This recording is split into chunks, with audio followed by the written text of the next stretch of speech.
Et c'est parti pour le premier tour. Première chose à faire, on va tirer nos cartes. Pour ce scénario, on a 3 cartes, comme pour le deuxième scénario.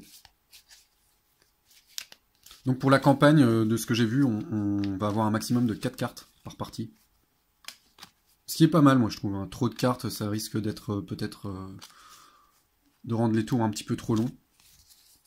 Et puis ça permet aussi de ne pas toujours faire ce qu'on a envie, puisque notre nombre de cartes reste limité. D'ailleurs j'en ai pris 4 là. En tout cas pour ce scénario, on va en avoir 3. Je regarde en premier pour les Space Marines, puisque c'est eux qui ont commencé la partie. Tiens, on a un même pas mort aussi pour les Space Marines. D'accord. Donc pour les Space Marines, on a même pas mort. Je rappelle, une unité touchée, au lieu de prendre un pas de perte, donc au lieu de retourner la tuile, ou que la tuile soit totalement détruite, on va pouvoir mettre un jeton de suppression sur l'unité à la place, et elle va rester en vie. Et elle ne sera pas blessée. Repli. Ah bah, ça va être de la défense aussi. Repli, ça permet, lors d'un assaut perdu, de reculer de 2 cases. Et pareil, de ne pas subir de pertes. À la place, on prend un jeton de suppression.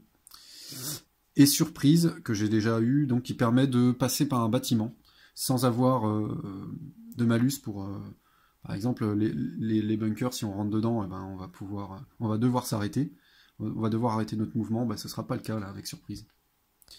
Et en capacité secondaire, on a des sauvegardes d'armure, très bien, et un +1 au combat qui va pas forcément nous servir en début de partie.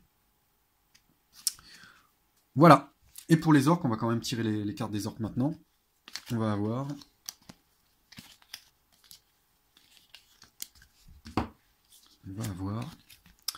le nom, qui permet d'empêcher l'utilisation d'une carte adverse, un repli aussi, et confusion, que je ne connais pas. À jouer quand une unité d'infanterie adverse reçoit un marqueur suppression. Si l'unité qui vient de recevoir le marqueur suppression avait un pion d'ordre, elle le perd. Ok, vu que je suis pas très à l'aise avec la suppression, on va voir si ça va beaucoup me servir, mais pourquoi pas. Un +1 au combat, encore une fois, qui me servira pas trop en début de partie. Un +1 à n'importe quel jet de dés, ça c'est génial. Et une sauvegarde d'armure. Qui servira pour cette partie avec mes orques que pour mon boss, il n'y a encore que lui qui a une sauvegarde d'armure. Voilà. Donc premier tour. J'ai mes tactiques que je ne vais plus présenter. Hein. Mes tactiques, mon lance-plasma et mon capitaine pour ma tuile de recrutement des squads tactiques. Donc j'ai 3 pions d'ordre. Je ne l'ai pas montré, mais en tout ça fait 3 étoiles pour les Space Marines et 3 étoiles pour les orques. Donc mes pions d'ordre pour mes Space Marines, je vais les mettre de quelle manière? Je vais plutôt sortir des tactiques. Cette fois-ci, pour cette partie, le plasma va être plus intéressant. Hein. On est d'accord. On a un beau +3 sur les jets de dés contre les unités lourdes, et on a le Killakan qui est en face. Donc cette fois, le plasma, j'ai vraiment pas envie de le perdre. Voilà. Du coup, non, ma deuxième activation, ce sera pour ma deuxième escouade de tactique, et ma troisième activation pour le sergent Télion. Voilà. Et on va attendre... le plasma, j'ai envie d'attendre la fin du tour... d'être sûr qu'il va plus prendre de tirs pour le sortir, enfin le rentrer sur le plateau.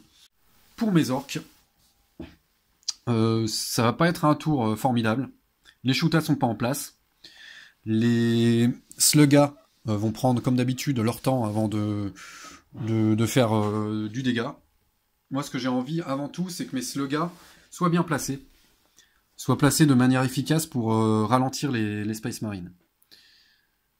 Et pour ça, pour qu'ils restent efficaces le plus longtemps possible, il faut pas qu'ils se prennent de tir trop rapidement, donc c'est pas eux que je vais activer en premier. En fait, je crois que de toute façon, ma première activation pour les orques, elle va être très simple. Très rapide, parce que j'ai rien d'important à faire. J'ai pas de carte en main qui me permet de faire une attaque, un tir en mouvement. J'aurais bien aimé, ça aurait permis de commencer à tirer quand même avec mes sluggas. Avec mes shootas, pardon.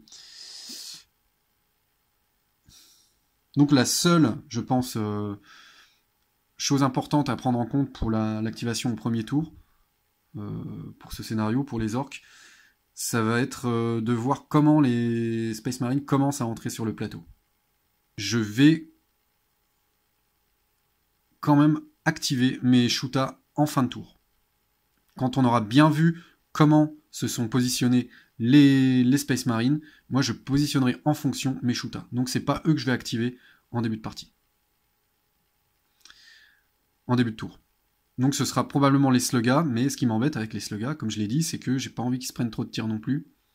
Là j'ai fait n'importe quoi.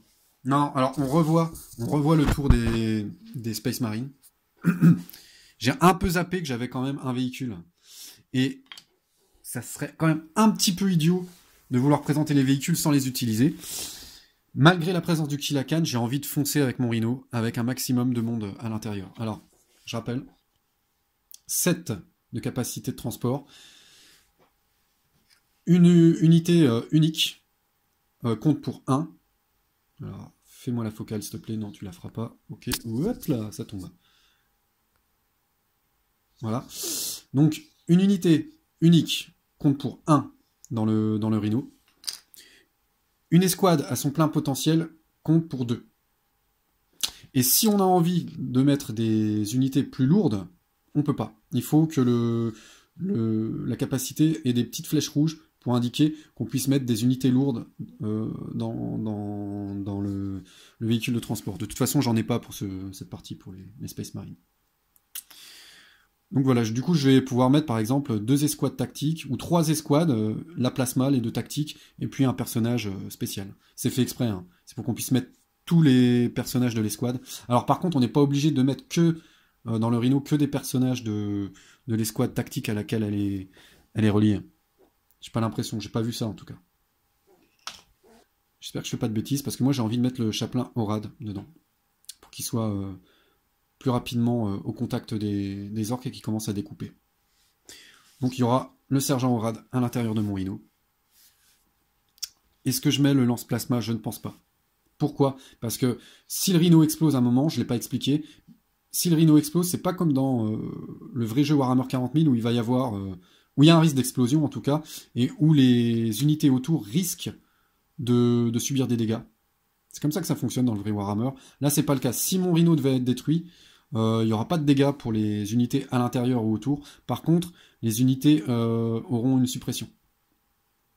Et j'ai pas envie que mes plasmas, qui vont être importants pour tuer le Kilakan, se retrouvent dans une mauvaise situation parce que le Rhino a explosé au mauvais endroit, ou quoi, ou qu'est-ce, ou tout simplement qu'il soit trop près déjà des Sluggas en début de partie. J'ai pas envie. Je préfère les garder un petit peu plus loin, qui prennent leur temps. En plus, ils tirent Cassis, hein, Cassica, je le rappelle. Mais je préfère qu'ils prennent un peu plus leur temps et qu'ils voient venir de loin comment se déplace le Kilakan. Donc eux, ils ne rentreront pas dans le Rhino. Je ne pense pas... Je vais retirer un pion d'ordre d'un Tactics. Ça, c'est sûr, pour le mettre sur le Rhino. Maintenant, est-ce que j'ai envie... Alors... Hop. Est-ce que j'ai envie de garder l'autre pion d'activation sur un Tactics qui sera dans le Rhino? Je sais pas. Parce que pour sortir d'un transport... C'est pas compliqué, tout simplement je prends mon activation et puis je peux sortir au début ou à la fin de mon activation du Rhino. Sachant que je peux tirer en étant à l'intérieur du Rhino. Et c'est même avantageux parce que quand je tire à l'intérieur du Rhino, les unités qui seraient devant moi ne gêneront pas ma visibilité. Donc je peux tout à fait mettre un pion d'activation sur un Tactics à l'intérieur du Rhino et quand même m'en servir. Ou alors je pourrais sortir les tactics, ou enfin peu importe, les troupes en tout cas, du Rhino à la fin, pendant la phase finale, la phase de réserve, comme on le fait d'habitude. Vu que le Rhino se déplace de 6 cases, ça veut dire qu'il va, si je monte le plateau, ça veut dire qu'il va se retrouver 1, 2, 3, 4, 5, 6, quelque part dans le coin. Est-ce que j'ai un intérêt, moi, quand je suis à peu près à cet endroit-là, de sortir déjà un tactics? J'ai pas l'impression. Je sais pas ce que vous en pensez, mais... j'ai l'impression que ça va être compliqué de sortir un Tactics dans cet endroit. C'est pas l'endroit où il y a le plus de protection. Donc je pense plutôt que mes Tactics vont rester dans le Rhino au premier tour. Mais je vais quand même garder l'activation. Garder l'activation pour que le Tactics à l'intérieur puisse tirer. Ouais, je vais garder l'activation. Mais ce sera j'allais dire ce sera le Rhino qui se déplacera en premier. Le Kilakan, il est là-bas. Il pourrait faire 1, 2... Le Kilakan, de toute façon, au premier tour, il n'aura pas d'angle de vue. Je pense pas. peut-être en passant par en haut, en faisant 1, 2, 3, en venant ici, il pourrait éventuellement avoir un angle de vue sur le rhino. Mince. Et autre chose que j'ai pas pris en compte aussi, pour cette partie, c'est que le rhino va être très compliqué à déplacer, à cause des anfractuosités du terrain et des bâtiments, parce que je rappelle qu'un véhicule ne peut pas rentrer dans un bâtiment. On le sait par rapport à quoi? Par rapport au sens interdit, en face de la couleur grise et de la couleur rouge bordeaux, devant le bunker, et la plupart des bâtiments ont la même chose. Ça fait que ni les véhicules ni les unités lourdes ne peuvent entrer dans les bâtiments. Pour ce bâtiment, par contre, ça me paraît un peu bizarre, mais j'ai l'impression que eux, les véhicules peuvent y passer. Ouais, il n'y a que les unités lourdes qui ne peuvent pas passer. Ouais. Et les véhicules et unités lourdes ne peuvent pas passer dans les rochers non plus. Donc finalement, je vais être assez limité sur la manière de déplacer mon rhino. Hein. Et ça, c'est quelque chose que j'aurais dû prendre en compte aussi pour mon déploiement orc, que de toute façon, le rhino, j'avais une grosse idée des endroits par lesquels il va passer, parce qu'il n'a pas le choix. Il ne peut pas passer par là. Il va pouvoir passer par en haut, en zigzagant entre les rochers. Ok. Et se retrouver quelque part là, mais il y a X raisons pour lesquelles j'ai pas trop envie que le rhino se retrouve trop près. Donc du coup, le rhino, il va aussi pouvoir passer par là, je pense. S'il est ici, ouais, je pense que ça passera. Donc comme il peut passer dans ce bâtiment, il va aussi pouvoir essayer de passer par le milieu. Ensuite, si je veux arriver jusqu'à l'objectif, ça va être très dur. Et la seule possibilité, ce sera tout en haut, mais je pense pas que ça va être trop possible avec le nombre d'orques, ce serait de passer ici. En fait, je me rends compte, je sais pas quoi faire avec le rhino. Parce que j'ai pas envie de foncer dans le tas avec les orques qui sont quand même très puissants au corps à corps et qui risquent de me submerger, et donc d'avoir des bonus au corps à corps. Mais je vais partir là-dessus, je pense que le rhino, ça va être surtout d'amener les tactics le long du bord du bunker, ou voire près du bunker pour que les tactics puissent entrer à l'intérieur, et pas forcément foncer jusqu'à l'objectif. Donc, dans l'idéal, j'aimerais que le rhino passe par là. Comment fonctionne un déplacement? Finalement, c'est assez simple. Hein. On prend le devant du véhicule, et puis on va avancer soit par l'avant, soit par les diagonales. Donc là, je pourrais avancer comme ça, par exemple, avec le rhino. Première limite, c'est que je ne sais pas si le fait que la case soit en partie sur un bâtiment va l'empêcher d'avancer. Ça, c'est quelque chose aussi que je mettrai en annotation quand je le saurai. Franchement, je ne sais pas. En tout cas, dans l'idée, c'est à l'extérieur. Hein. Je pense pas que ça puisse gêner le mouvement à ce point-là, parce que dans ce cas-là, il y aurait quasiment aucun moyen de passer avec un véhicule. Donc je pense pas que ça puisse gêner. Donc on les avance comme ça en diagonale, on fait ce qu'on veut. On peut aussi faire du surplace, c'est-à-dire pour un point de déplacement, juste tourner le rhino, et on peut aussi faire reculer le rhino. Hein. Mais dans ce cas-là, on prend le cul du rhino pour première case, et on peut, dans un même tour, reculer et avancer. Donc je reprends pour mes activations des orques. Je l'ai dit, les slugas, ce sera à la fin du tour. Je vais activer le Kilakan en troisième. J'explique pourquoi. Parce que le Kilakan, lui, il est capable de tirer en mouvement. Et avec un tir en mouvement, je vous ai montré, il peut quand même, vu qu'il se déplace de 3 cases, il va quand même pouvoir venir ici. Et à partir d'ici, il peut avoir un éventuel champ de vision, enfin une éventuelle ligne de vue sur le rhino.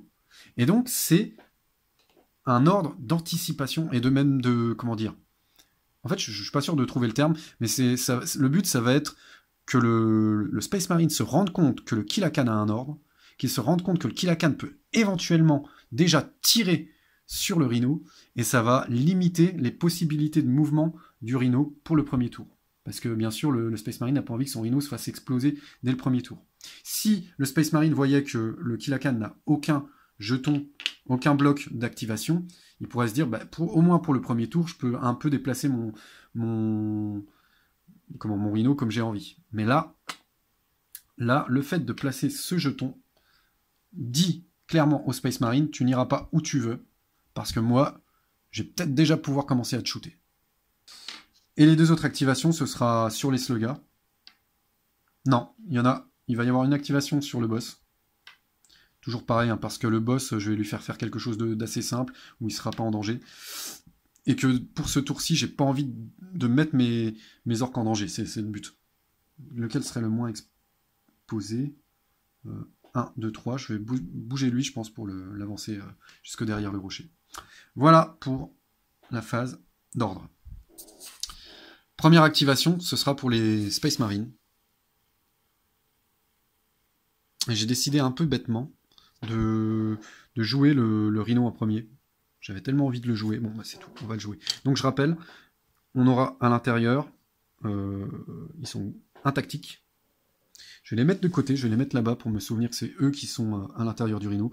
On aura notre capitaine, ça fait déjà 3 points sur 7. On aura l'autre tactique, qui n'est pas activé, ça fait 5 points. Et on aura le chapelain. Et éventuellement, je remarque que j'aurais pu aussi mettre le sergent Télion. Hein. Mais bon, le sergent Télion, il se déploie déjà à 3 cases du bord. Il va faire un peu ce qu'il veut. Le sergent Télion, je vais le laisser à l'extérieur. Donc il y aura 6 points dans le Rhino. Et le Rhino, j'ai pas trop le choix. Je vais pas m'amuser à le mettre là et à faire des contours pas possibles. Quoique, ici, il peut passer en fait. Ouais, il pourrait éventuellement passer là. Eh, c'est peut-être une idée, ça. Hein. Il pourrait éventuellement passer dans le petit trou là-bas. Ah, ça c'est une idée. C'est une sacrée idée parce que personne, pratiquement, ne peut toucher le véhicule. À part le Kilakan et à part le boss. Si j'arrive à faire passer, comme ça, en loose D, le Rhino par le bas, ça va gêner le Kilakan qui va prendre plus de temps pour descendre et pour venir se positionner. Peut-être que le temps que le Kilakan descende, ça va faire quoi 1, 2, 3, quoique il va quand même descendre rapidement. 1, 2, 3, non, il va être là rapidement. L'initiative change à chaque tour, donc au deuxième tour, ce sera le Kilakan qui bougera en premier et qui sera susceptible de détruire le Rhino. Parce que moi, ce que je veux surtout, c'est que le Rhino réussisse à arriver jusqu'au bunker. Ou autre chose qui pourrait être possible, c'est de déplacer le Rhino jusqu'ici. Au prochain tour, il ferait 1, 2, 3, 4, 5, 6. Il serait à proximité.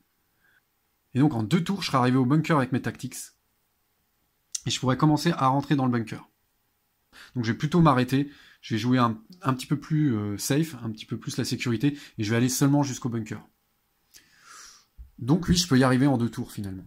Et ce que j'aimerais faire, du coup, pour éviter que le Kilakan vienne au premier tour sans avoir de cible, puis au deuxième tour arrive avant que le Rhino bouge et lui tire dessus et éventuellement le détruise, ce que j'ai envie de faire, c'est de déployer déjà, à la fin du tour, un tactics devant le Rhino.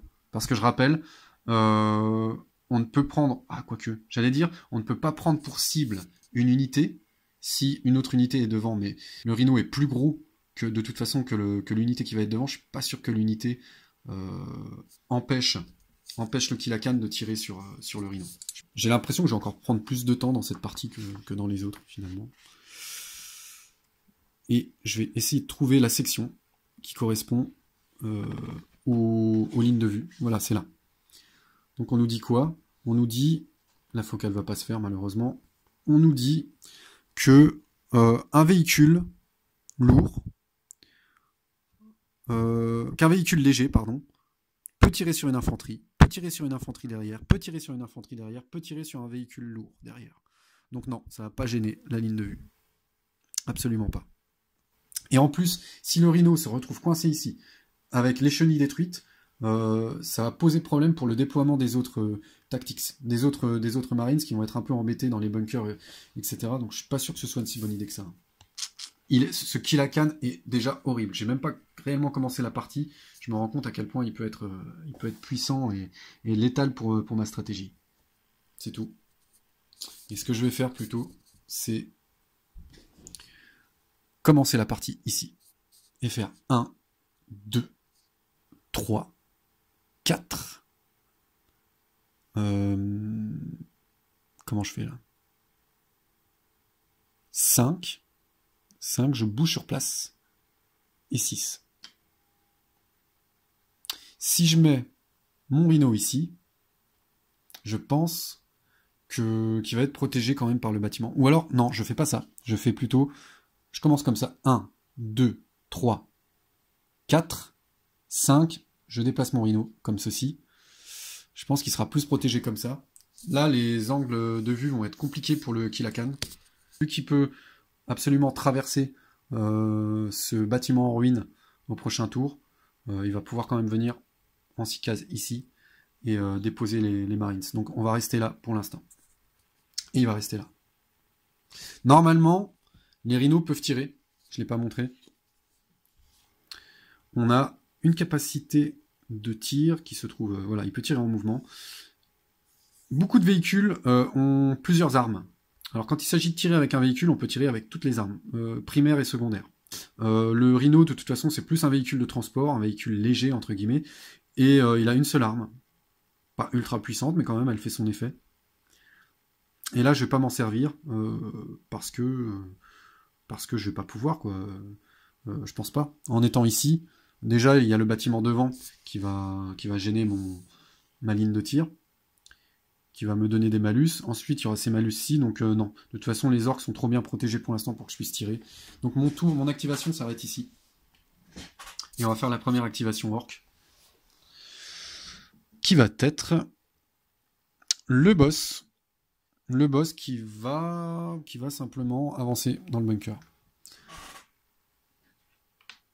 Première activation très simple. Il faut juste que je fasse attention de ne pas le mettre à un endroit où j'aurais voulu mettre un des slugas. Et de toute façon, le slugage, je le mettrai plutôt là, je pense. Ah non, j'avais dit que je le mettais là. Oui, voilà, ici. Donc ça gêne pas.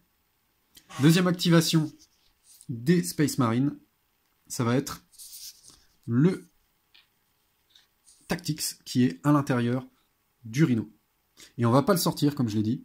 On va pas le sortir maintenant. On va juste essayer de tirer, mais tirer sur quoi? Bah tirer sur le boss. Et encore, est-ce que je peux? Je pense pas que ce soit possible. Du coup, j'ai perdu une activation. Hein. Là, j'aurais dû réfléchir à mon tour un peu plus sérieusement. Et cette activation ne va servir à rien, à moins que je sorte le Tactics du Rhino pour commencer à avancer et tirer. Mais est-ce que c'est intéressant? Non, je le déploie pas. On va attendre quand même. On verra bien. Du coup, j'ai perdu une activation. De toute façon... au mieux, je pouvais faire un 5 ou plus. En venant ici, je faisais un 5 ou plus sur le boss. Et 5 ou plus, ça reste compliqué. Sortir un Marines pour avoir une chance sur 3 de toucher, j'ai pas envie. Donc c'est tout. Et j'ai pas de carte qui me permet d'augmenter les capacités de tir. Donc voilà.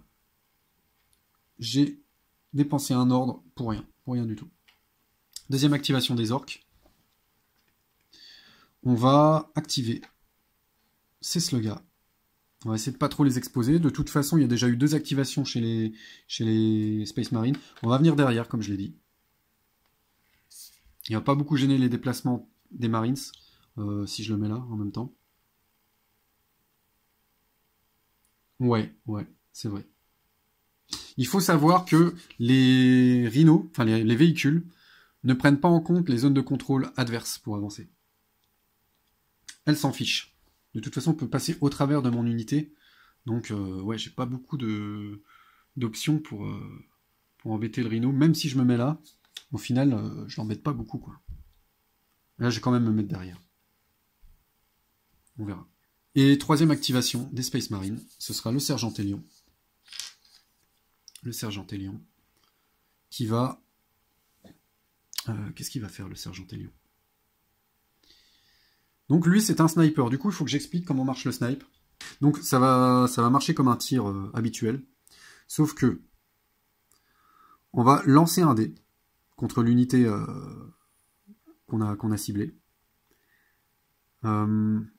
Ce jet de dé est affecté par les marqueurs suppresses et les obstacles.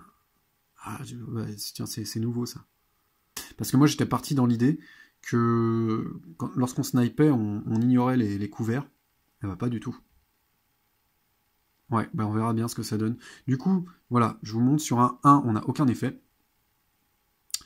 2, 3, l'unité subit une suppression. 4 ou 5, un dégât. Et 6, un dégât et une suppression. Voilà.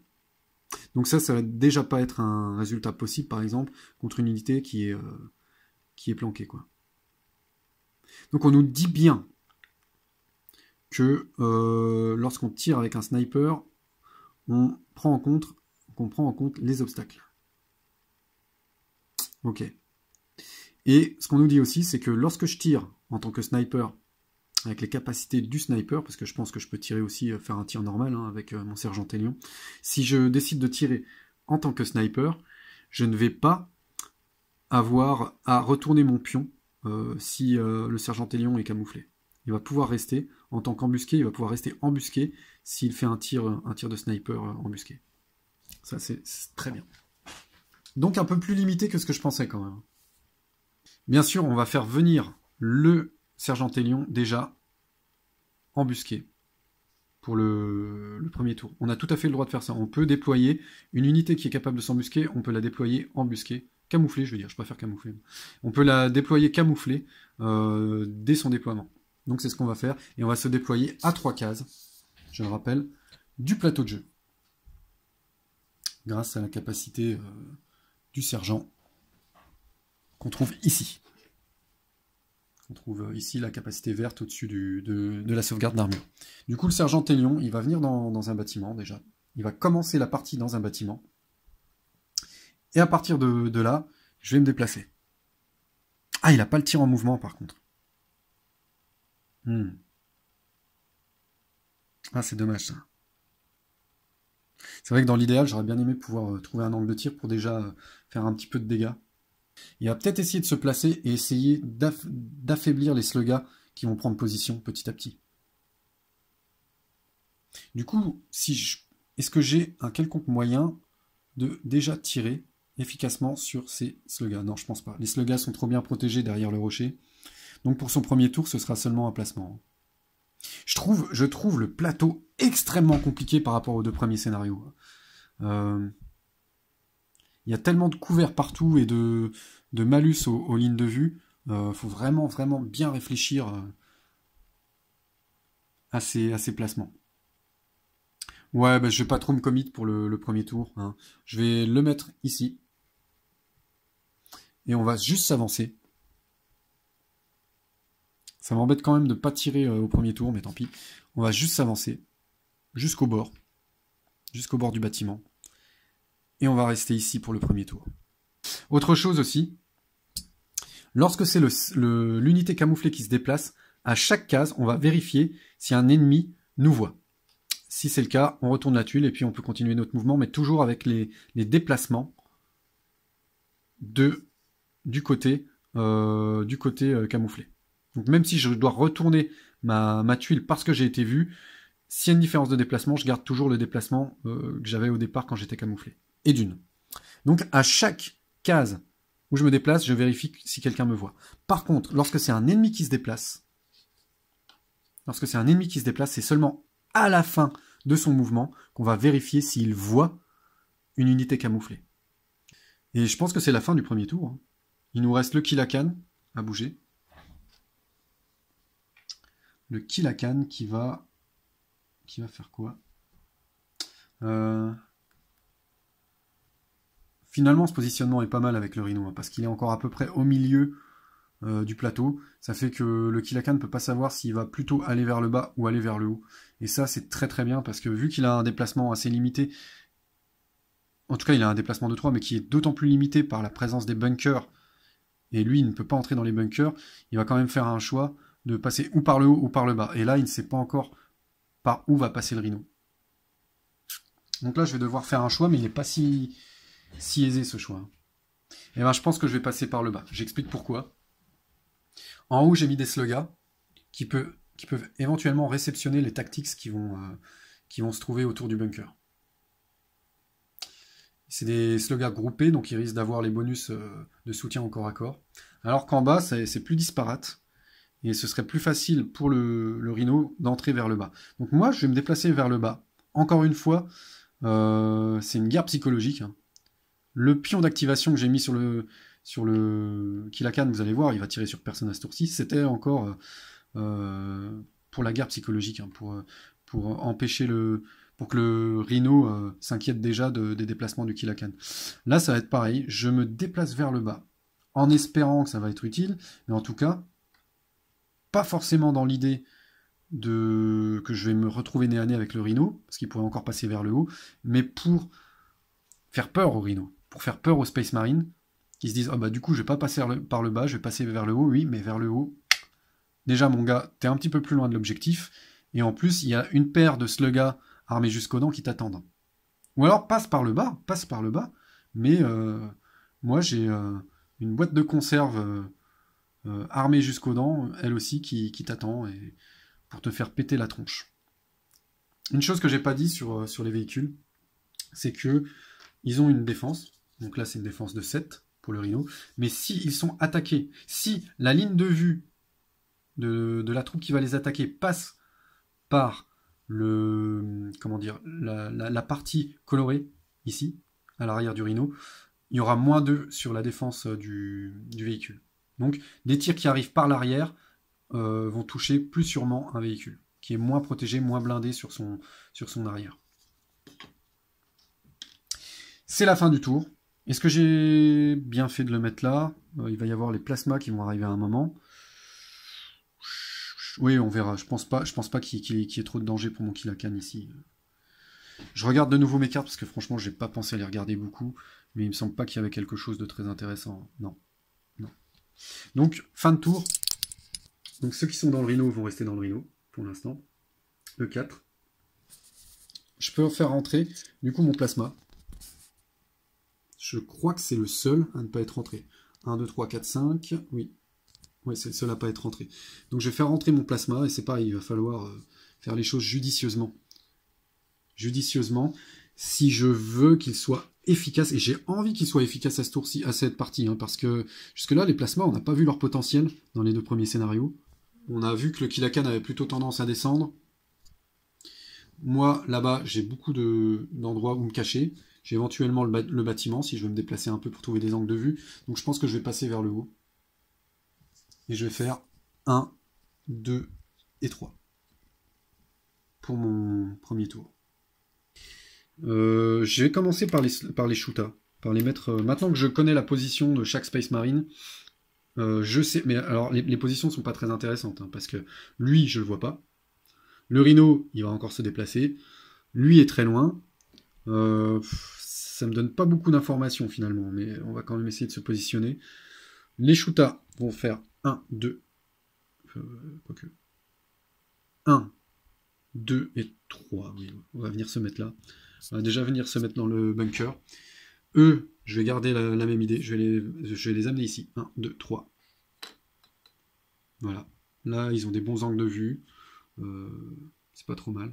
On va faire simple. Hein. On va faire simple. 1, 2 et 3. Pour l'instant, mon shoota sera ici. Ça lui donne pas des bons angles de vue, mais l'air de rien, ça lui en donne déjà un, pour l'instant en tout cas, sur le plasma, et ça c'est plutôt une bonne chose. Et je vais pas y aller de main morte avec les sluggas, je vais avancer. Alors ça m'avait pas forcément réussi dans le premier scénario, d'avancer comme une brutasse, mais là on va le faire. Mais on va peut-être le faire un peu plus intelligemment, je vais mettre un slugga quand même ici. De façon à ce qu'il y ait le coin du bunker qui empêche de tirer sous certaines lignes de vue. J'ai pas assez de pions. Si j'ai assez de pions d'activation, hop, on va en remettre 2. Et puis, je pense qu'il me reste plus que. Ouais, il me reste plus que lui à bouger, ce slugga. Qui va faire quoi? Qui va faire 1, 2, 3, et lui il va venir ici. Donc je rappelle l'idée là, ça va être de prendre le plus de place possible. Mais ici, il n'y a quasiment aucun Space Marine pour l'instant. Est-ce que j'ai un intérêt à venir plutôt vers le bas de la map? Le positionnement des Space Marines m'en donne pas l'impression. Donc je vais plutôt avancer. Tant pis, je vais le mettre à découvert, mais je vais le mettre ici.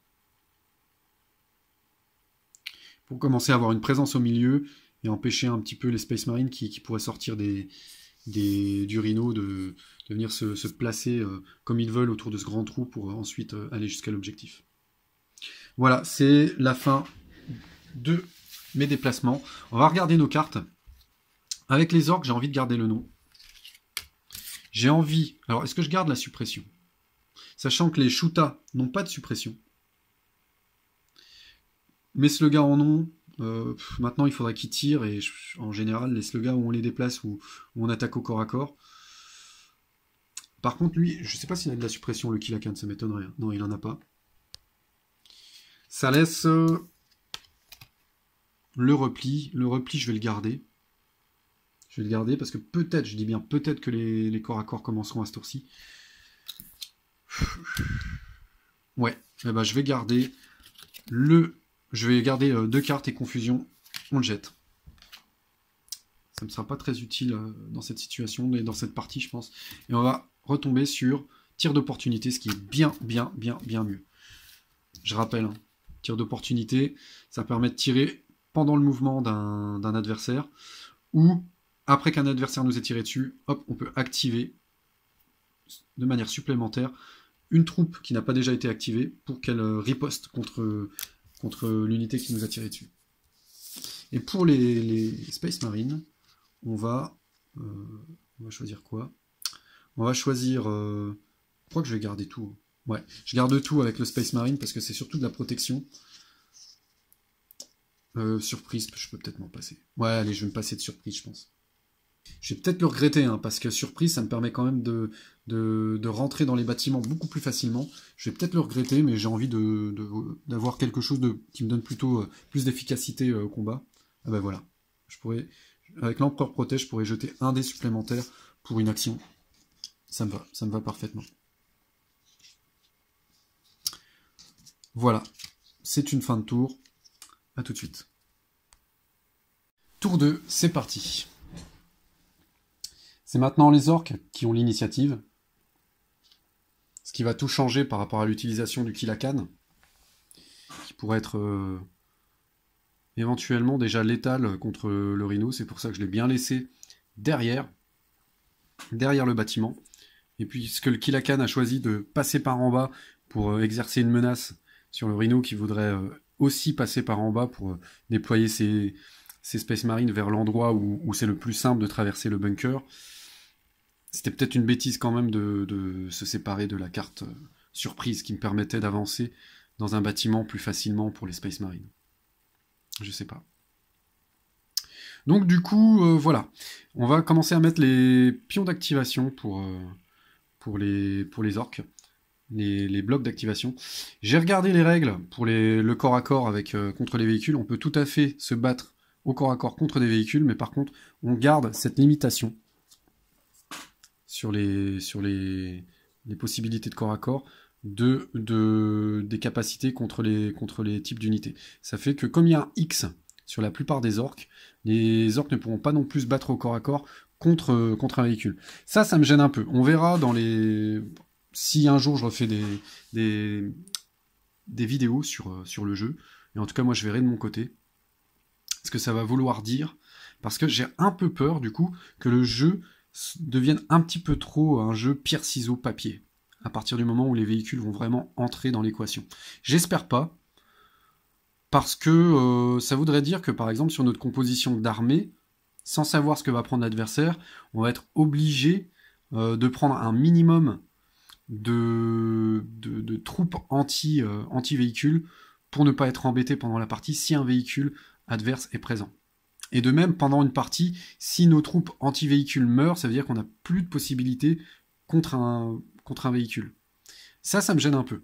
Moi, j'aurais préféré plutôt une règle qui fait que, voilà, on a de grosses difficultés contre les véhicules quand on n'a pas la capacité pour se battre contre les véhicules, mais qu'on puisse toujours avoir une chance de faire quelque chose. Je pense que j'aurais été plus à l'aise avec ce type de règles. Mais voilà, je commence seulement à incorporer les véhicules dans mes parties, et on va pas déjà partir sur des défauts qui n'existent pas, avoir l'équilibrage. Hein. Bon, en tout cas, je vais faire mon activation.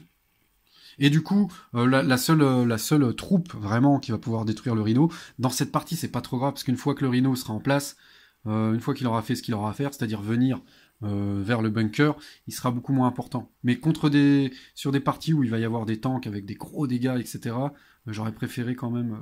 Enfin, on verra. En tout cas, pour cette partie, le seul qui est capable de détruire le Rhino, du coup, c'est le Kilakan. Et le boss. Le boss qui a une valeur de plus 0. Plus 0. Mais comme c'est quand même une valeur, c'est pas un X, ça va lui permettre d'essayer de se battre contre les véhicules. Donc, 3 activations. Je remets un coup mes cartes.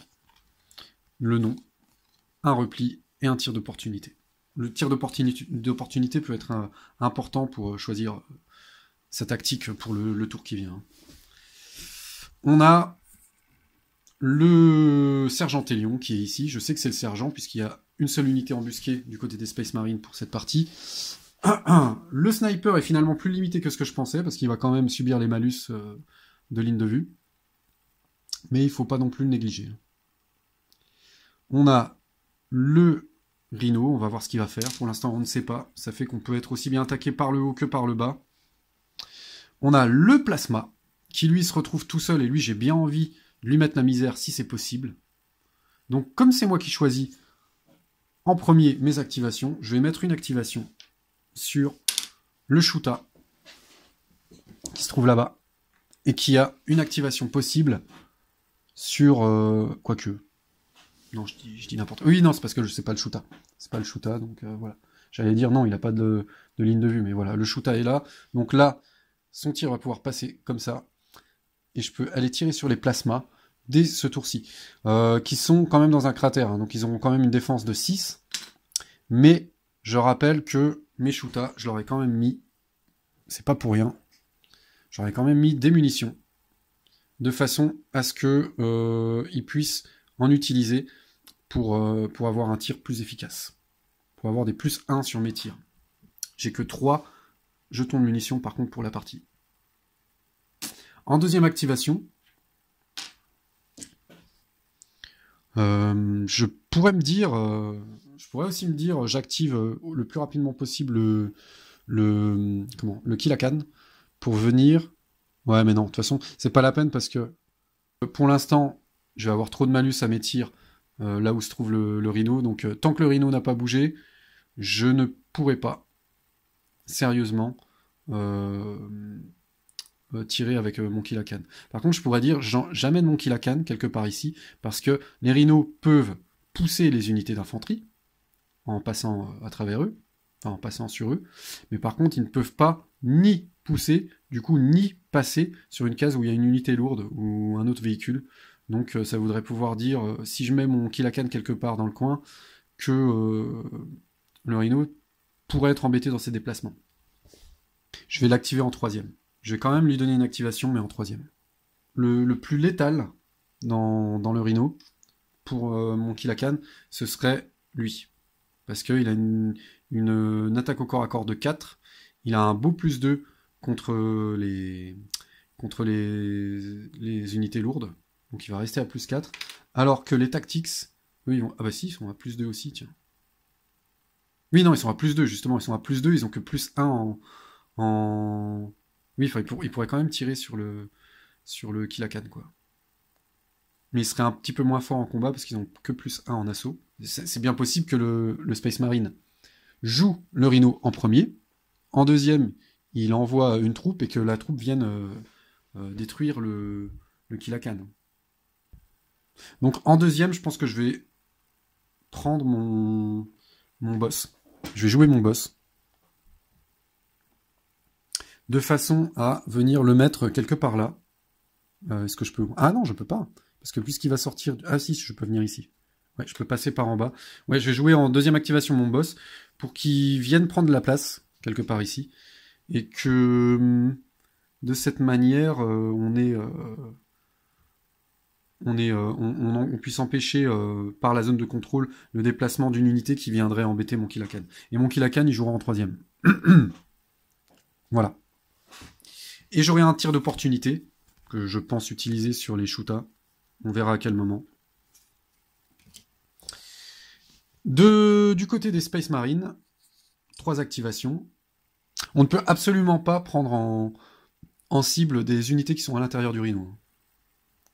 Donc tant que le Rhino est en vie et que mes troupes sont à l'intérieur, elles n'ont pas de soucis.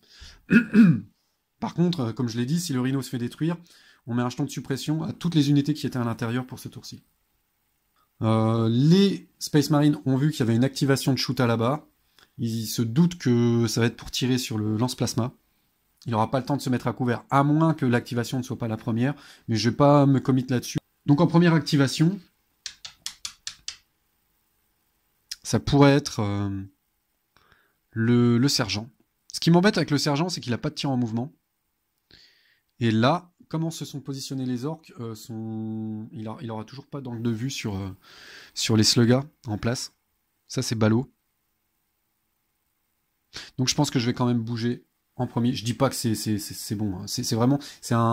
C'est aussi une partie test. En tout cas, je vais quand même bouger en premier. C'est risqué, mais on verra ce que ça donne. Est-ce que j'ai un intérêt maintenant à faire tirer le plasma à ce tour-ci? Il a un tir à 6 cases. 1, 2, 3, 4, 5, 6. Non, je pense que je ne vais pas activer mon plasma à ce tour-ci. Il va encore s'avancer un peu. Et ça me laisse du coup une activation éventuellement pour le sergent Télion, mais qui ne va pas pouvoir tirer. Pas de tir en mouvement. Pas tout de suite en tout cas. Donc son activation, ce sera en 3e.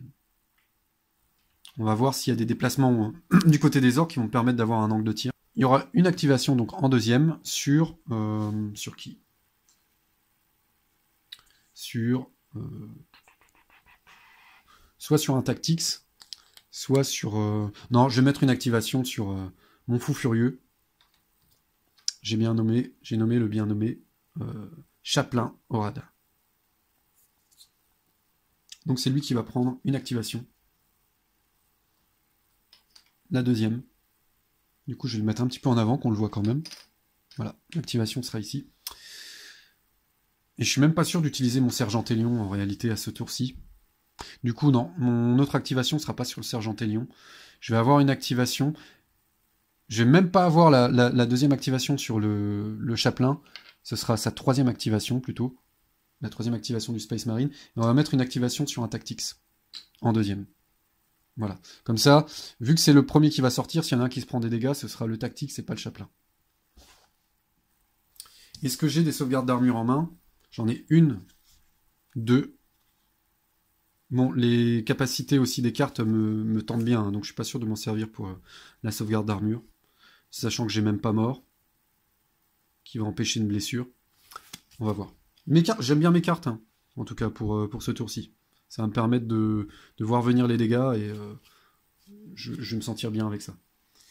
Voilà pour les activations. Première activation des orques. Donc ça va être je vais me rapprocher un peu. Ça va être le Shuta qui va tirer, du coup, comme je l'ai dit, sur les lance-plasma. Avec 1, 2, 3, 4, 5, 6, 7.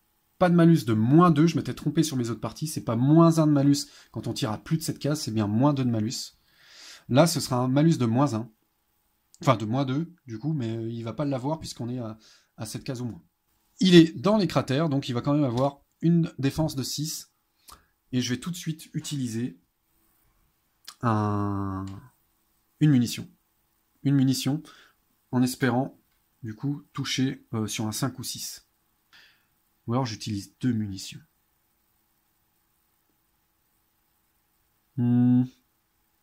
Vu que le plasma n'est pas encore en place, il est encore loin. Ça va pas être la menace la plus évidente pour l'objectif. En fait, je pense pas... Non, je pense pas utiliser à ce tour-ci de munitions. On va les garder encore un peu pour avoir une meilleure position, je pense. Quand j'ai comment dire, des activations limitées dans un jeu, je sais que j'ai tendance à pas oser m'en servir. Là, je suis en train de faire pareil. Parce que du coup, là, je peux toucher que sur un 6, ça m'embête un peu. Ouais, on va encore attendre un tour quand même pour activer les munitions. On verra si c'est une erreur. Du coup, je jette un dé. Et il faut que je fasse 6 pour toucher le lance-plasma.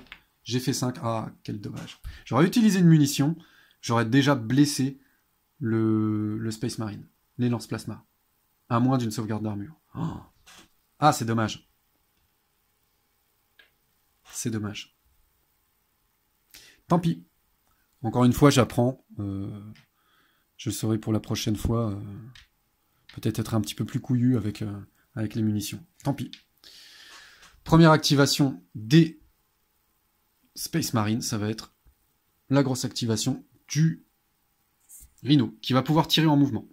Et qui va pouvoir déplacer, s'il vient se mettre quelque part ici, il va pouvoir déplacer un slugger. Donc, qu'est-ce que je peux faire? Je peux faire 1, venir en travers, 2, 3, 4, 5, 6, et venir ici. Une fois ici, il y a deux choses que je vais pouvoir prendre en compte. Je bloque éventuellement les lignes de vue vers le bas si mon Rhino se trouve ici. Je bloque les lignes de vue pour mes Space Marines qui seront de ce côté.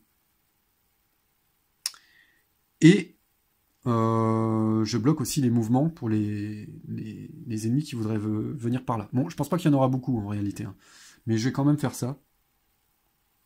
Et comme je finirai mon mouvement sur un slugga, le slugga va devoir se déplacer, si je me souviens bien des règles, enfin non, je suis même sûr que c'est ça, sur une case autour du Rhino. Mais la case choisie par le possesseur de l'unité. Et qui est bien sûr adjacente à celle où il se trouvait. Alors c'est parti. Une case. 2 cases.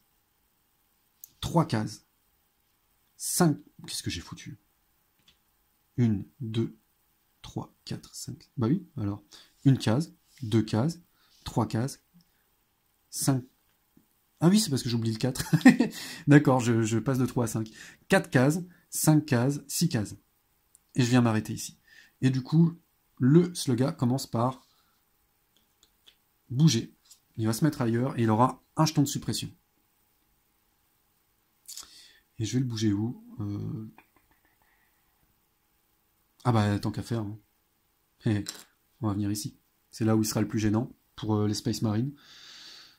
Et on va lui mettre donc une suppression. Gênant par sa position. Ah, quelque chose que il me semble que j'avais pas dit dans les autres vidéos, c'est que une unité qui possède un jeton de suppression n'a plus de zone de contrôle. Ça, c'était très important quand même. Donc lui ne fera pas subir une zone de contrôle, mais il va quand même gêner un peu les déplacements. Sachant que les zones de contrôle, il y en a là. C'est vrai que ça se voit pas comment j'ai mis la caméra, mais on a toujours un shoota ici, on a un slugga ici. Donc de toute façon, les zones de contrôle s'exercent sur toutes les cases autour là pour passer. Donc il va falloir faire du ménage pour les Space Marines s'ils veulent commencer à passer par le cratère, par les cratères. Voilà. Et j'ai un tir en mouvement. Très sympathique parce qu'il est à seulement -1 avec le Rhino. +2 contre les unités, donc ça me fait un +1 contre n'importe quelle unité. Je vais tirer en mouvement. Est-ce que je vais faire une suppression?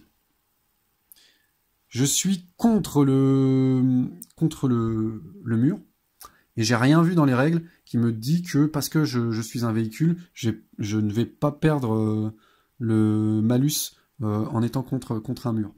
Donc à mon avis, c'est comme les unités, je n'ai plus le malus pour tirer à travers le bunker. Mais ceux qui me font le plus peur, c'est les sluggas. C'est les sluggas parce que c'est eux qui ont une bonne capacité de corps à corps. Je vais devoir faire 3 ou plus. De toute façon, on va pas se leurrer. Hein. Je joue comme si le Rhino allait rester là, allait bloquer les lignes de vue, etc. Mais le Kill-A-Can risque de buter le Rhino déjà à ce tour-ci. Alors du coup, je pense très mal jouer. J'aurais peut-être dû jouer autrement. Mais la survie de mon Rhino n'était pas l'essentiel. La survie, c'est l'objectif premier, c'était d'amener mes Space Marines le plus vite possible. Et je me rends compte que j'ai fait une connerie en plus, parce que vu que les sluggas sont ici, de toute façon, je vais pas pouvoir déployer mes Space Marines comme j'avais envie. Ils vont devoir au mieux se déplacer, se déployer vers le dessus, et vers le dessus, ça m'intéresse pas.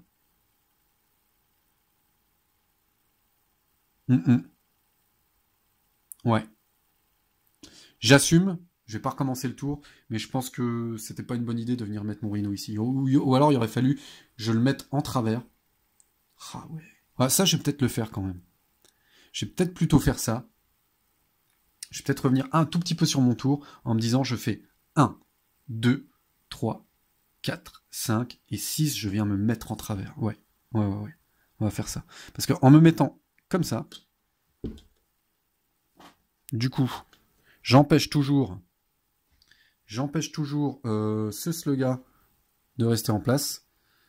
Mais il va pas pouvoir se mettre ici et ça va donner une porte pour mes Space Marines pour venir, se positionner ici. Bon, vu que j'apprends, je me permets quand même de refaire une petite rectification. Et du coup, le slugga qui était ici va pouvoir venir derrière, par exemple. Ou alors ici. Ici. Alors, c'est pas pratique, hein. Là, je remarque tout de suite, c'est pas très pratique de mettre les... Quand on les met droit, il n'y a pas de souci, mais quand on met les véhicules en travers, c'est pas très pratique pour les unités qu'il y a autour. De toute façon, il va devoir traverser toutes les cases autour pour pouvoir venir attaquer des Space Marines qui viendraient par l'autre côté. Donc je vais plutôt le mettre là, pour qu'il ait moins de déplacements à faire. Ok. Voilà, c'est beaucoup mieux comme ça. Et ça m'empêche pas quand même de tirer sur ce slugga qui n'a pas de suppression. Je pourrais faire un tir de suppression aussi, hein, je rappelle. Tir de suppression, on double toutes les capacités, tous les bonus au tir de l'unité qui tire. Est-ce que c'est intéressant? Non, non, là je vais essayer de tuer. On essaye de tuer. Donc on jette le dé. Et il me faut que je fasse un 3 ou plus. L'orque n'est pas protégé. Hein. Un 3 ou plus pour toucher l'orque. 6. Super. Donc l'orque subit une blessure. Les sluggas subissent une blessure. Voilà. Deuxième activation de mes orques. On va bouger le boss, qui ne tire pas en mouvement non plus, et je n'ai rien pour tirer en mouvement. J'aurais pu, là, déjà à ce tour-ci, utiliser un tir d'opportunité, sachant que mon boss peut tirer contre les véhicules. Mais je peux encore le faire. Hein.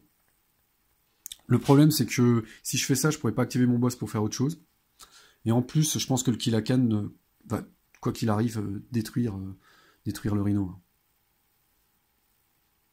À moins que le Killakan se fasse sauter avant. Et là, en plus, ce que je voulais faire avec mon boss... Ah si, je peux toujours le faire. Ouais, non, non, il faut absolument que je déplace mon boss. C'est obligatoire. C'est obligatoire parce que ça va me permettre de venir mettre le boss quelque part devant. Et d'empêcher un peu les mouvements des Space Marines qui vont sortir du Rhino. Donc je fais 1, 2, 3. Je peux me déplacer jusqu'à 4 cases. Les véhicules ont une zone de contrôle, mais elles ne s'exercent pas sur les unités alentours. Ça veut dire qu'on peut se déplacer autour d'un véhicule librement. On n'a pas de limitation à nos mouvements quand on se déplace dans la zone de contrôle d'un véhicule. Mais ils ont quand même une zone de contrôle. Alors ça ne sert pas du coup à grand chose, c'est juste pour certaines cartes et certains niveaux de règles qui demandent d'évaluer les zones de contrôle de telle ou telle unité. Donc on prend en compte quand même qu'un véhicule a une zone de contrôle, même s'il ne l'exerce pas réellement. Donc il me reste encore une case. Mais je pense pas que je vais me servir de la dernière case. Je pense que je vais laisser le boss ici. Eh mais je pourrais faire un assaut, bande de patates. Si je fais un assaut... Bah oui, bien sûr. Donc quatrième case, en fait, oui. Bah oui, qu'est-ce qui m'en empêche? Et dans ce cas-là, je pourrais utiliser le kill. Au cas où j'arrive à faire sauter le Rhino, ça va être problématique pour les Space Marines qui vous laissent déployer un peu autrement. Autre chose, si il n'y a pas assez de place pour déployer toutes les unités qu'il y a dans un véhicule, sachant que les unités vont obligatoirement se déplacer dans les cases autour du véhicule détruit. Et ils n'ont même pas le droit de se déployer sur la case de décombre, même pas. Donc ils vont devoir se déployer autour. S'il n'y a pas assez de place, les unités qui ne pourront pas se déployer sont détruites. Alors ça fait mal. Ça fait très très très très mal. Sachant que là, j'ai que 3 cases et j'ai 4 personnes à l'intérieur. Non, je dis n'importe quoi. Il y aura cette case-ci, celle-ci, et il y aura celle-ci. Donc il en restera toujours... On pourra quand même déployer tout le monde. Mais bon, tout le monde est déployé avec une suppression si le Rhino est détruit, donc... Alors, du coup, lui, je vais faire un assaut. Il va pas être terrible parce que mon boss a une valeur de 0 contre les véhicules. Ce qui lui permet de se battre contre les véhicules, mais ça lui donne pas une énorme force. Il va avoir un +2 au final. Tout dépend de la capacité de combat du Rhino, et sa capacité de combat est de +2. Je vais pas le retirer parce qu'il est un petit peu sur d'autres tuiles, mais en tout cas il a une capacité de combat de +2, ça veut dire qu'ils ont tous les deux la même capacité, c'est une chance sur 2, en gros, que l'un ou l'autre se prenne un dégât. C'est un peu dangereux pour mon boss, hein, parce que c'est quand même lui qui me donne un bloc d'activation. Je n'ai pas envie de le perdre trop rapidement. Je pourrais utiliser le repli, soit pour protéger mon boss au cas où il n'arrive pas à tuer le rhino avec le texte, soit pour lui donner un petit avantage sur le combat. Je pourrais utiliser le nom de cette manière. Je rappelle que par contre, les capacités secondaires, on a droit d'en utiliser une seule par jet de dés. Donc je pourrais pas utiliser par exemple les 3 pour avoir un combat une capacité de corps à corps de furieux sur un même jet, quoi. Ça c'est pas possible. On n'utilise rien. On tente le coup, et au cas où, je fais un repli avec mon boss s'il devait se prendre un dégât. Ok. Allez, c'est parti. Mon boss jette 2 dés, donc il a quand même un avantage. Parce qu'il va jeter 2 dés. Parce qu'il a une capacité d'assaut. Là, le rhino n'a pas de capacité d'assaut, donc il jettera un seul dé de son côté pour le corps à corps. Donc je fais, bah voilà, 2 et 6. Ça ne veut pas dire hein, que j'ai déjà gagné. Je ne sais pas si vous vous souvenez, mais déjà dans mon scénario précédent, je faisais quand même des jets furieux au corps à corps avec les orques. Bah là, c'est encore la même chose. Je fais un 6. Comme ils ont la même capacité de combat, le rhino pourrait faire un 6 et ne pas subir de dégâts. Un 3. Donc, bravo le boss. Il lui bousille les chenilles. On va voir ce qu'il va faire. Alors, je vais montrer ce que ça donne. J'arrive, j'ai besoin de prendre des pions. Je vais carrément les mettre sur le plateau. Je vais les ranger après. Parce que de toute façon, il faut que je trouve ceux qui correspondent au rhino. Voilà. Donc, on a un code couleur. Sur quoi? Sur la carte du rhino. On a un code couleur. C'est les 4 flèches vertes là autour de l'impact. Les flèches vertes veulent dire que je vais devoir prendre les jetons verts. Alors, les jetons verts qu'on a dans la boîte de jeu. Donc les rhinos sont des véhicules plutôt fragiles par rapport aux autres. C'est pas les véhicules de combat en tant que tels, c'est des véhicules de transport avant tout. Voilà, je vais reprendre tous les autres. Et comment ça se passe? Eh bien, les jetons permettent de... C'est bizarre qu'on n'en ait que 2 d'ailleurs, parce que si on a plusieurs véhicules légers, je sais pas comment on fait. Ouais, bah, on verra bien. En tout cas, les jetons permettent d'avoir les résultats d'un jet de dés. On va jeter un dé et on va voir quel dégât s'est pris le rhino. Sur un 1 ou 2, il est immobilisé pour le reste de la partie. Toujours... il fonctionne toujours, mais en tout cas, il ne pourra plus se déplacer. Sur un 3 ou 5, il se prend 2 jetons de suppression pour ce tour-ci. Donc voilà, c'est gênant pour ses tirs, gênant pour ses déplacements, mais c'est pareil, il n'est pas détruit. Et si on fait un 6, c'est explicité tout simplement en tournant le jeton. Sur un 6, le véhicule est détruit. Et donc, comme je disais en début de partie, si je refais un deuxième même résultat, on imagine que mon rhino est déjà ce jeton, il a ses suppressions, etc. Et il se prend un deuxième même jeton, il est détruit. Voilà comment ça se passe. Donc je vais jeter le dé pour l'orque, et s'il fait un 6, il a détruit. Alors j'ai fait un 2, c'est sorti, voilà. Un 2, donc ce qui n'est pas terrible non plus du tout pour le rhino. Donc le 2, ça veut dire que le rhino ne pourra plus se déplacer pour le reste de la partie. Et donc maintenant, la prochaine fois qu'il se prendra des dégâts, sur un 6 ou sur un 1 ou 2, le rhino sera détruit. Assez simple, hein. Encore une fois, il y a une foule de petites règles à droite à gauche hein, dans ce jeu, mais quand on a tout en tête, les règles restent quand même assez simples. Voilà. Mais le rhino n'est pas détruit. J'aurais bien aimé le détruire quand même, mais bon, il ne fallait pas non plus s'attendre à des résultats. Déjà, je l'ai touché, c'est déjà pas mal. Deuxième activation des Space Marines, ça va être le Tactics. Le Tactics qui avait dans le rhino qui va sortir. Il va sortir et on va le faire sortir par où? Il pourrait aussi rester à l'intérieur hein, et faire un tir de l'intérieur. Ouais. En fait, ce serait peut-être pas mal de le laisser à l'intérieur pour l'instant. De le laisser à l'intérieur. de tirer à plein potentiel pour... Ouais, on va faire ça. Donc, le rhino n'est pas détruit. Ah ouais, mais le rhino va peut-être être détruit par le Kilakan par la suite. Ça ferait une suppression pour tout le monde. Mais vu que le Kilakan n'a pas encore bougé, c'est la 3e activation, éventuellement la suppression que se prendraient les Space Marines disparaîtrait à la fin du tour. On va faire ça. Du coup, mon activation, elle va être de l'intérieur du rhino pour ne pas avoir à subir le -2 au tir pour s'être déplacé en même temps. Tant pis, je perds un petit peu de temps, j'avance pas encore, mais de toute façon, il y a tellement de... Les orques ne sont pas bêtes non plus, hein, ils se sont mis en position pour que je ne puisse pas avancer efficacement vers l'objectif à ce tour-ci, tant qu'ils sont devant. Donc, c'était pas forcément utile de sortir le Tactics maintenant. On va plutôt tirer de l'intérieur. Et on va tirer sur le Slugga, une fois de plus. On va jouer la sécurité. C'est pas celui qui gêne le plus pour aller vers l'objectif, mais s'il est détruit, ce sera un soutien de moins au corps à corps. On va plutôt voir ça. Donc je tire. Oh. Alors c'est pas grave. C'est pas grave parce que comme je n'utilise plus Ah oui, c'est vrai, j'avais oublié ça. Comme j'utilise plus cette règle du 1 qui échoue automatiquement, ça fait que de toute façon, j'avais même pas acheté le dé. Parce que mon Space Marine à l'intérieur a un +3 sur son jet, donc il faisait déjà 4, même sur un 1. Alors je sais pas ce que vous pensez, vous, personnellement, de cette règle. Moi, elle me gêne un peu. Hein. Ça m'arrive régulièrement sur certains jeux.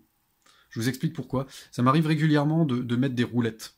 De me mettre des roulettes sur un jeu. Qu'est-ce que j'appelle mettre des roulettes? C'est-à-dire changer un petit peu les règles pour faciliter un certain aspect du jeu. Pourquoi je fais ça? Parce que entre ce qu'a voulu l'auteur d'un jeu, qui a testé son jeu des centaines de fois, et nous qui commençons tout doucement à comprendre les règles d'un jeu, qui avons fait une partie voire deux, eh ben on va pas jouer du tout de la même manière. Et des fois il y a des déséquilibrages, enfin des déséquilibres flagrants qui viennent pas forcément des mécaniques, mais qui viennent de notre inexpérience. Et ces déséquilibres-là vont rester tant qu'on n'aura pas appris à bien jouer. Et moi, ça me gêne pas, des fois, de changer un petit peu les règles d'un jeu.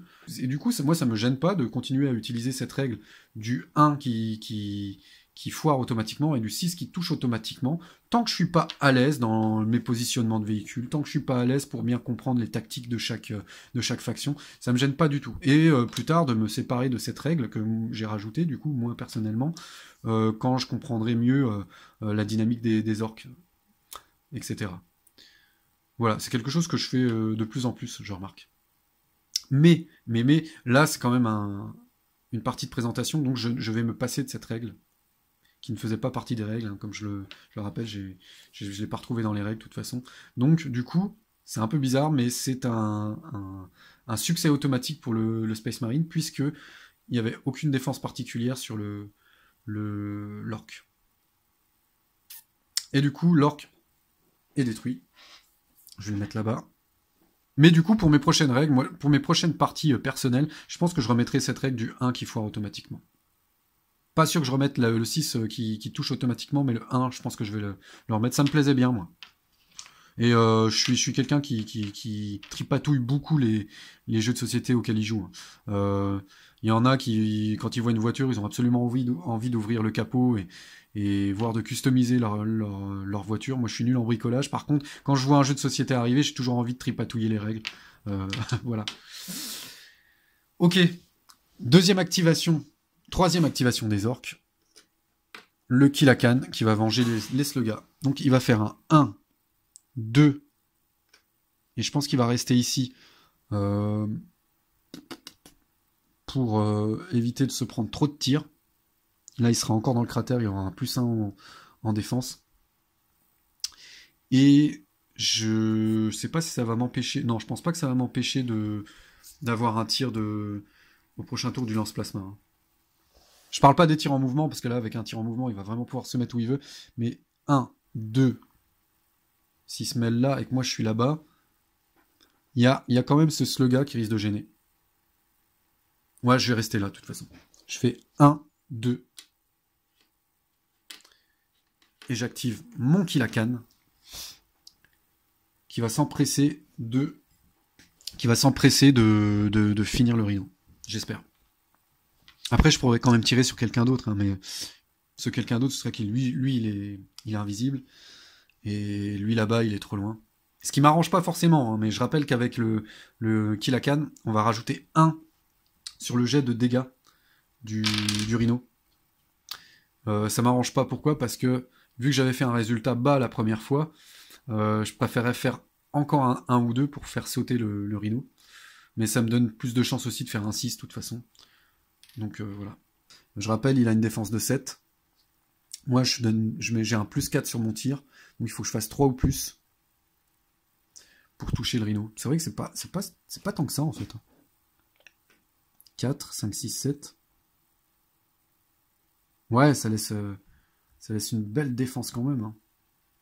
J'ai rien pour améliorer mon tir. Moi. Si. Ah oui, c'est vrai que j'avais le tir d'opportunité. Mais de toute façon, le tir d'opportunité, il va pas servir. Si, il pourrait éventuellement servir contre le sergent Orad. Le chapelain Orad qui va sortir très certainement du Rhino. Je serais tenté de mettre le nom ou pas? Non, c'est pas grave, c'est pas grave. Je préfère garder mes cartes pour ce qu'elles sont. Le Rhino, c'est pas une cible prioritaire. Hein. Les cibles prioritaires, c'est ce qu'il y a à l'intérieur. Si je touche pas le Rhino, tant pis. Par contre, j'utilise un dé noir, je préfère. Voilà. Et avec le dé noir, je fais un 6. Les dés des orques sont pipés. C'est pas possible. Je fais trop de bons résultats avec les dés des orques. Alors, le Rhino est touché. Je rejette un dé pour voir quel type de dégâts il va prendre. Et je rappelle, je rajoute un plus 1 sur le jet parce que mon Kill la Canne a cette capacité, je sais pas comment elle s'appelle, si de pénétration quoi. Donc je tirais, hein, j'attaque pas au corps à corps, ça sert à rien. Allez. Et bah je suis encore un 6, non sérieux. 1. Je vérifie quelque chose. 3. 3. Non, ils sont très bien, c'est des... Non, j'ai juste un bol de fou, quoi. Et bien, avec un 6, ça veut dire quoi? Ça veut dire que tout explose. Et c'est peut-être pas une catastrophe, mais c'est quand même vraiment pas terrible pour les Space Marines. Donc j'ai fait un 6. Un 5 aurait marché aussi, grâce au plus 1. Le Rhino explose. Et ce qui se passe... Déjà, on met des décombres. Voilà. Je montre ce que vont donner les décombres. On ne peut pas tirer à travers. Aouh! On ne peut même pas passer à travers. Par contre, les décombres peuvent être détruits, éventuellement. Donc pour l'instant, ça fait comme un mur, pour tout le monde. Tant que les décombres ne sont pas détruits. Mon chapelain, qui va avoir un -2, qui va avoir une suppression. Alors, j'ai un dilemme. J'ai des Purity Seals. Je rappelle ce qu'ils font. Ils permettent de rejeter un dé pour mon escouade ou de faire rejeter un dé pour mon escouade. Maintenant, mon Rhino, est-ce qu'il fait partie de mon escouade? Ah ah! Moi, j'ai envie de dire que oui. J'ai envie de dire que oui parce que c'est quand même un ajout à l'escouade, donc il fait partie de l'escouade pour moi. Et du coup, j'ai le droit d'utiliser un Purity Seal, à mon avis, pour faire rejeter un dé à l'orque. Et c'est ce que je vais faire. Parce que j'ai pas envie que mon chapelain soit sous suppression pour ce tour-là. Donc au final, le 6 du Kill la Canne, pour les dégâts, je vais lui faire rejeter. J'utilise un Purity Seal. Il fait 3 plus 1, 4 cette fois. Du coup, je remets je retourne de nouveau mon Rhino. Voilà. De toute façon, je m'en doutais, hein. Moi je me connais, j'ai les yeux rivés sur le plateau de jeu, je regarde un petit peu moins ce qui se passe autour, donc j'ai tendance à oublier mes jetons. C'est pour ça que je me permets de retourner un petit peu en arrière sur ce qui s'est passé, parce que comme je parle, je regarde la caméra, je regarde le plateau, c'est normal que enfin moi pour moi ça va être normal d'avoir tendance à oublier certaines capacités, donc voilà. Je me permets de retourner un petit peu en arrière. Il y a les 2 jetons. Au prochain dégât, le Rhino sera détruit. Là, je lui mets aussi 2 jetons de suppression. Parce que c'est ce que nous impose le résultat 3 ou 5. Mais en tout cas, le Rhino n'est pas détruit. Et ça m'a coûté un Purity Seal. J'ai bien fait de les prendre, hein, ces Purity Seal, vraiment. Et ça me permet, moi, pour ma dernière activation de mes Space Marines, de pouvoir sortir le chaplain à son plein pouvoir. Donc chaplain, 2 de valeur d'attaque, 2 de valeur d'assaut, et en plus, lorsqu'il fait un assaut, il peut faire une attaque à +2 avant de commencer le combat. Parce que je lui ai mis le Digital Weapon en équipement. Et il a une sauvegarde d'armure de 4 ou plus, ça c'est bien aussi. Alors on va sortir le chaplain. J'ai le choix du coup, je vais le sortir maintenant qu'il n'y a plus de Slugga ici par exemple, mais de toute façon je peux le sortir aussi directement devant. Je vais le sortir ici. Je suis pas sûr que ce soit une bonne idée de me jeter contre le Kilakan pour essayer de le détruire. Ce serait bien, hein. Il a une valeur de 8. Une valeur de 8, ça fait que sur mon tir, enfin sur ma charge, donc sur la capacité que me donne mon équipement de charger, il va falloir que je fasse un 6 pour obtenir un résultat. Ça va dépendre des cartes que j'ai en main en fait.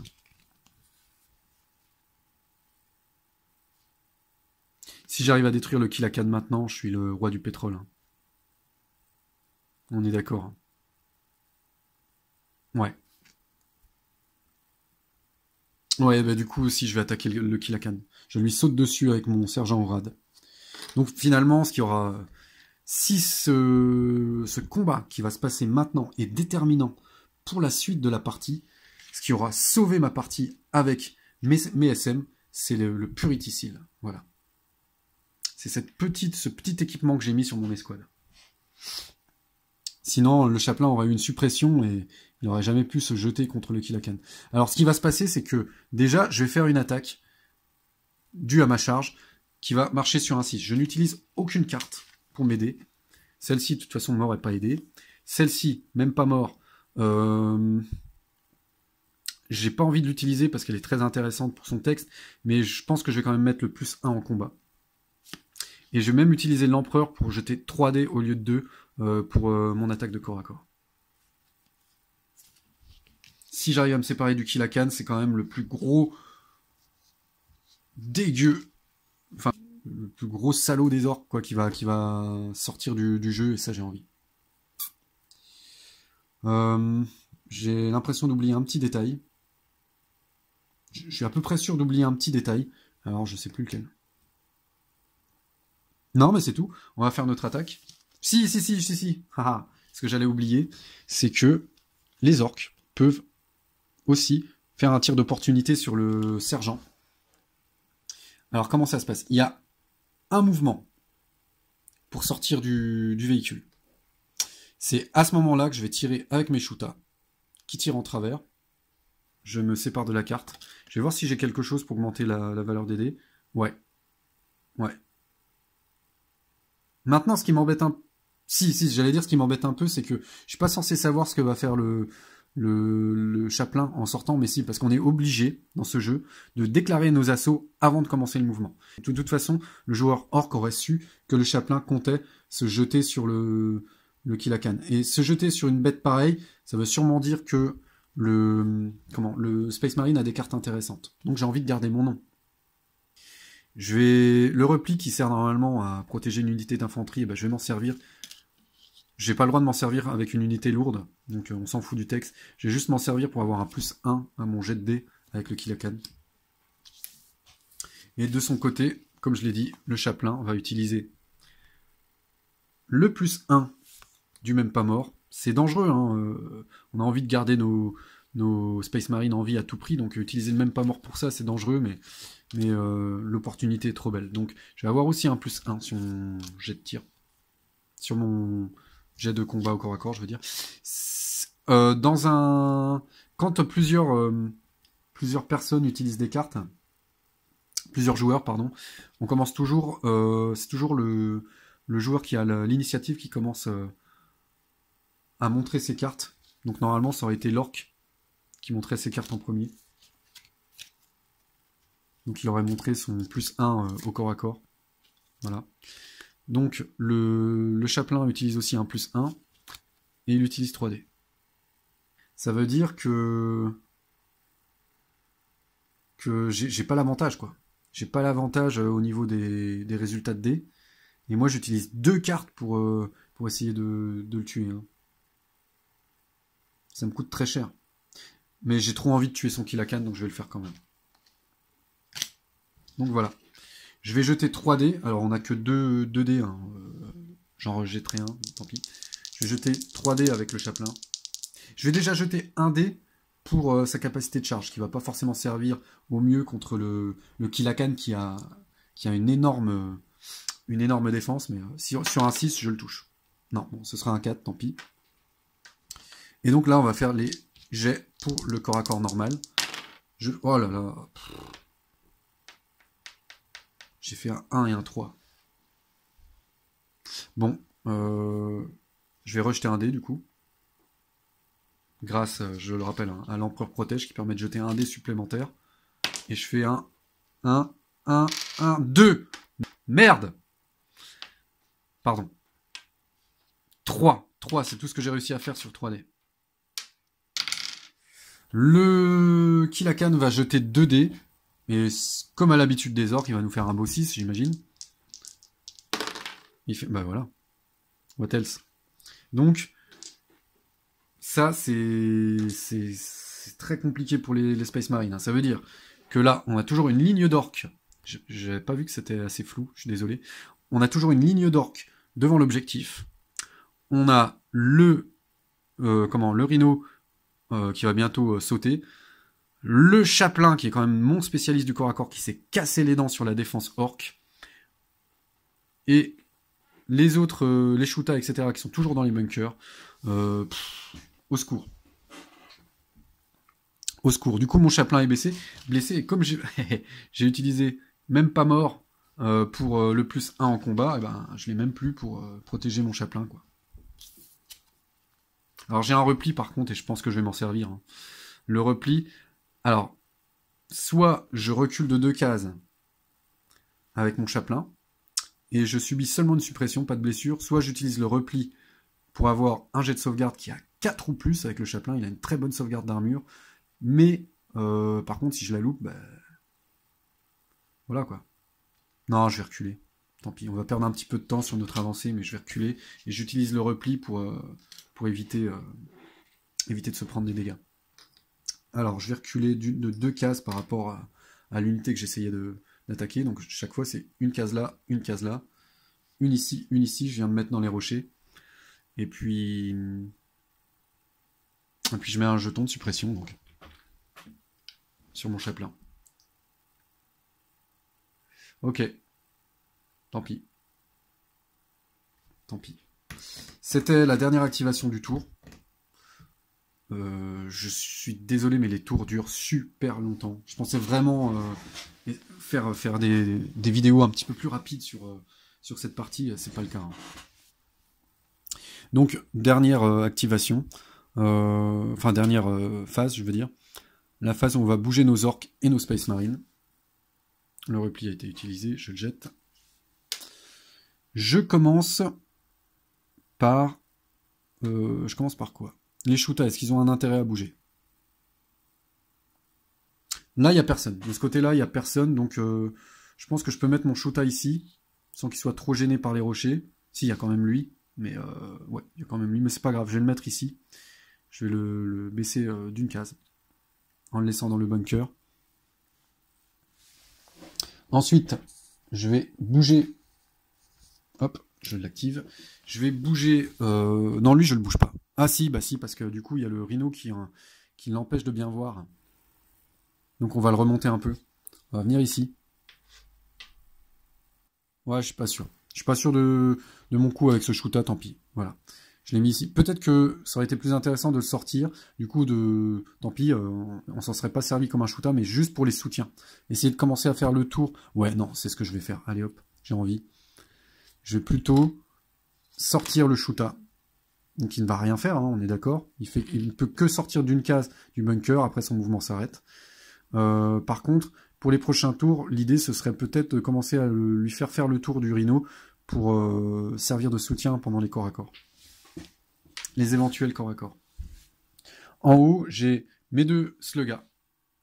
Alors du coup, mes slugas, ils vont se déplacer comme ça. Ils vont faire 1, 2, 3. Il y en a un qui va se mettre ici parce qu'il sera protégé par les rochers devant contre le tir des... Non, c'est faux parce que de toute façon, le plasma va bouger. C'est à peu près sûr. Mais c'est pas grave, on va le laisser là quand même. Et le deuxième slugga va faire 1, 2 et 3. Et il va venir se mettre dans les rochers. Ça, c'est clair. Et maintenant, est-ce que je bouge mon dernier slugga? Non, je pense pas. Je pense que le dernier slugga, il va rester ici. Ouais. Si, je vais le bouger d'une case. Je vais le mettre ici. Voilà.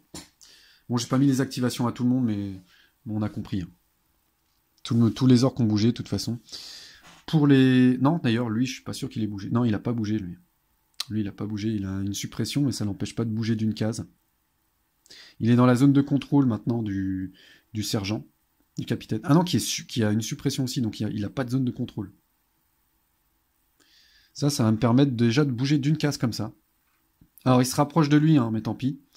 Parce que l'idée c'est de contourner, hein. C'est de venir se masser dans le coin pour éviter aux Space Marines de passer par le cratère. Ils vont devoir passer par le bunker et du coup perdre en mouvement s'ils n'arrivent pas à percer ma défense ici autour des cratères.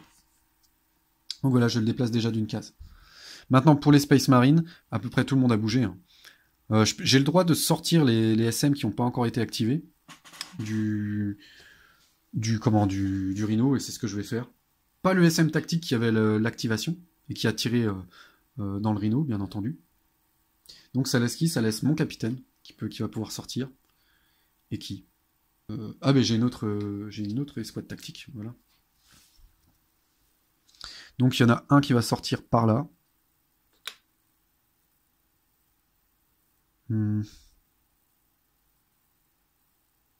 J'en ai un qui va sortir par là, qui va faire 1. Qui va venir ici. Hein. Voilà. Qui va venir devant, dans le cratère, pour avoir une plus 1 en défense. Et... Ah là, mais en même temps, il est en face du Kilakan. Hein. C'est peut-être pas l'idée du siècle, hein, quand même. Hein. Non, si, tant pis, parce que comme ça, tant pis, il va prendre les coups pour les autres. Il va rester là. Et mon capitaine, un peu bizarrement, que je vais mettre plutôt au-dessus, je vais le sortir du Rhino et je vais le mettre au-dessus, parce que je pense passer par le bunker avec lui. Ça va affoler un petit peu les orques qui concentrent leur défense autour des cratères qu'il y a ici. Lui, je pense que je vais le faire passer là, et du coup, il aura d'autant plus de chances de se retrouver près de l'objectif. Et on sait, j'en ai toujours pas vu chez les orques, mais on sait que chez les Space Marines, il y a la carte surprise qui permet de passer sans dépenser de mouvement dans un bâtiment. Donc il pourrait même éventuellement arriver très rapidement jusqu'à l'objectif, le voler et faire gagner la partie. Donc le fait de faire passer le capitaine par en haut, ça va obliger les orques à étirer leur défense. Est-ce que tout le monde a bougé? Il reste lui qui va venir du coup ici, 1, 2. Il va venir se positionner ici. Ça lui donne un certain angle de tir sans pour autant trop s'exposer. Il va encore y avoir des malus de -2 si on traverse cette case pour venir le toucher. Donc il va juste se mettre là. Et on a le sergent Talion qui pour l'instant ne sert à rien du tout. Mais il va commencer à servir, donc je pense que je vais le laisser là. Ou alors je le déplace quand même d'une case pour qu'il soit quand même dans le bunker. Un peu plus protégé. Ici, il a une belle vue. Hein. Ouais, on va le laisser ici. Et il fera du snipe. Je pense qu'il va commencer à faire du snipe à ce tour-ci, de toute façon. Voilà, maintenant il nous reste à regarder nos cartes. Le SM n'en a plus du tout. On va pouvoir en tirer 3. 1, 2 et 3.